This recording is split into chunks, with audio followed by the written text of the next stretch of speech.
دولة إنجليزكا أما دولة UK ومدحدا كيهي نينك رئيس الوزراء كير ستامر لدو كير ستامر ونينكي حزب الليبر كترسن بو ahaa markii uu dhacay bilowday dagaalkan hadda Gaza ka socda October 9 2023 ayaa la weydiiyay Israa'iil xaq ma u leedahay inay biyaha iyo korontada iyo dawada ka jarto dadka Falastiiniyiinta markaas ayuu wuxuu ku jawaabay Israa'iil has a right to do so inay biyaha iyo korontada ka jarto xaq bay u leedahay laakiin maalmihii la soo dhaafay waxa moodaa inuu wuxuu iska dhigayaa inuu yahay nin humanitarian man ah oo dadka bini'aadanimada u damqanaya dadka Falastiiniyiinta ah ay qiimo agtiisa ka leeyihiin ayuu iska dhigayaa maxaa isbedelay waxa weeye sawirradii iyo muuqaaladii laga soo qaaday carruur iyo naaga la laayay iyo carruur iyo naaga gaajaysan oo cunto meel laga qaadanayo fayl ugu jira ee lagu shabaaxay oo digsi iyo qaadooyin sita oo gaajo u dhimanaya markii TV-yada si dhab ah looga soo daayay iyadoo aan lagu samaynin fabreb waxay saameyn ku keentay dadka caadiga ah ee Britain jooga ee qaybahooda kala duwan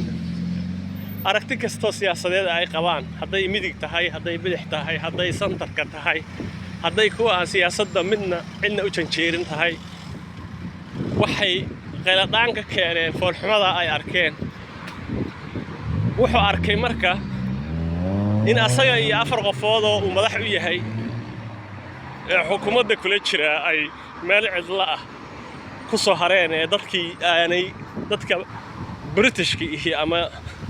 Britaniya ku nool ay ka diideen in ay aad uga yaqyaqsoodeen in dawladoodu ay taageersan tahay ficilada noocaas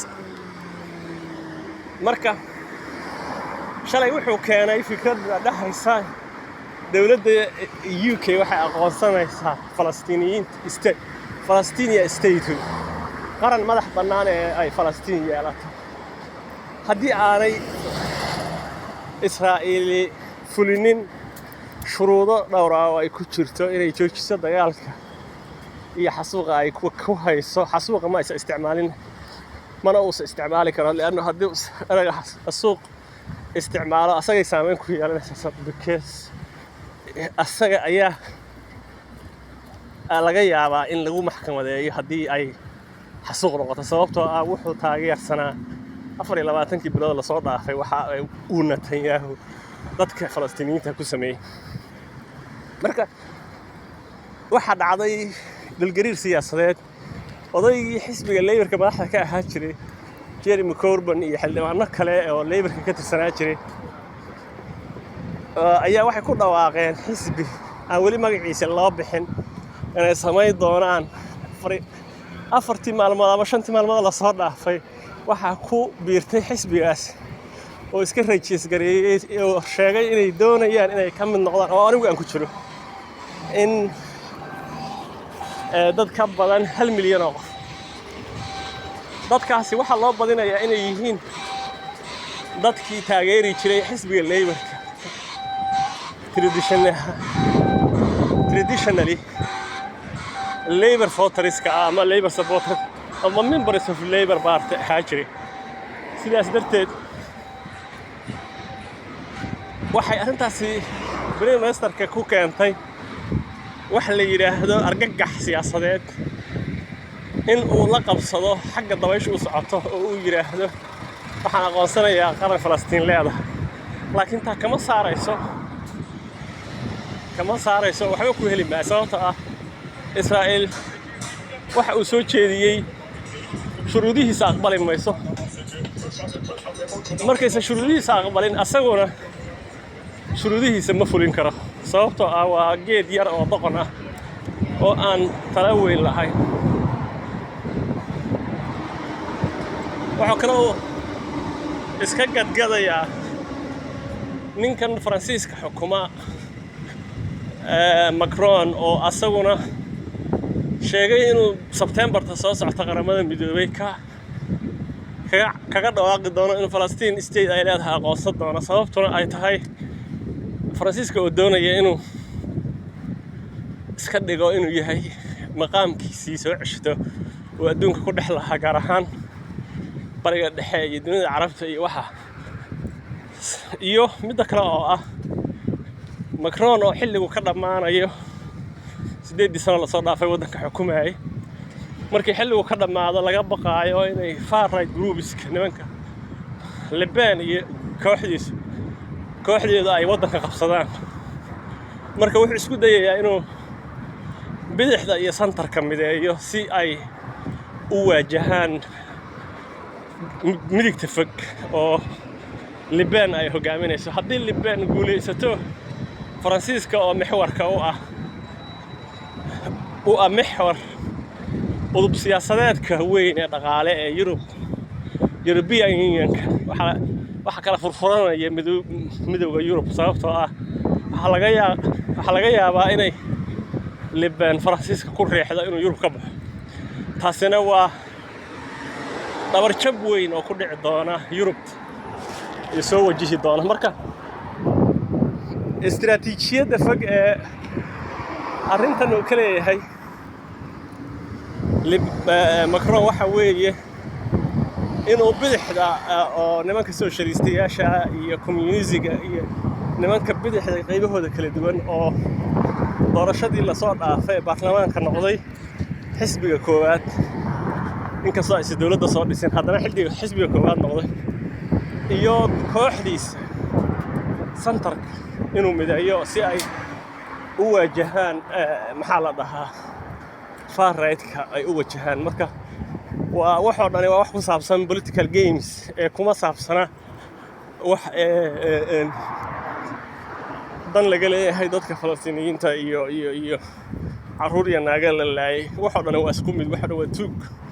tug loo geeyay kan Britaniya jooga doorashada councilka dawladaha hoose ayaa soo socota May sanadka soo socda 2026 England Waleshka iyo Scottishka intaba baarlamaanka Scottishka iyo baarlamaanka Waleshkana sidoo kale waa la dooran doonaa dawladahaas taasi oo ay u badan tahay in xisbiga Labour-ka afka ciidan loo diro sababtoo ah dadka Labour-ka taageeri jiray waxay leeyihiin waxay ahaayeen isbahaysi aan caga adag ku taagnayn wide walking class oo waxa la dhaho dadka cadaanka ah ee xamaala ee shaqeeya gacanta ka shaqeeya iyo waxa taageeri jiray dadka minority-ga ah ee meelaha ay ku badan yihiin iyo dadkan sidoo kale progressive-ka ay dhahaan liberal-ka oo bidixda liberal-ka ah oo meelaha magaalooyinka waaweynka ah